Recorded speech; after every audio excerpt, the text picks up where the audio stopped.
Sale of the century. From Greek post offices to British bridges. Governments across Europe are flogging the family silver to help pay down debt. France, which plans to sell 1,700 buildings and plots of land, is just the latest.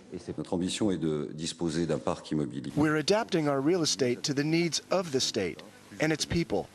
We want fewer properties that cost less money and that are better able to fulfill their purpose. And where better to start than the Budget Ministry building?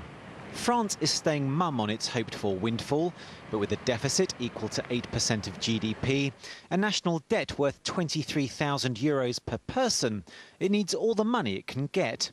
Economists warn it's a temporary fix. One of the problems that governments might face is that even if they do find a substantial number of assets to sell, that's really a one-shot, and budget deficits are an ongoing problem, and therefore they're not a permanent source of revenue.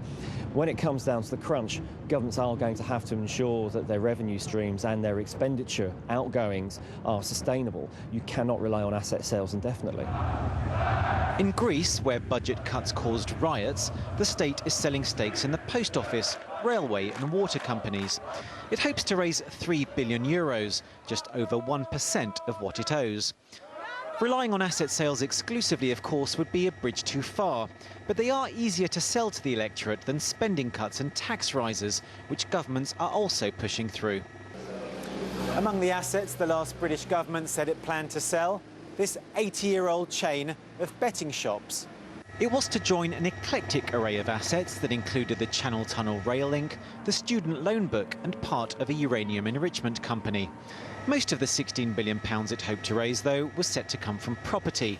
A cash cow the French and the British seem all too happy to milk, even if the amounts raised are piffling in relation to their overall debts. Elliott, Gotkine, Bloomberg News.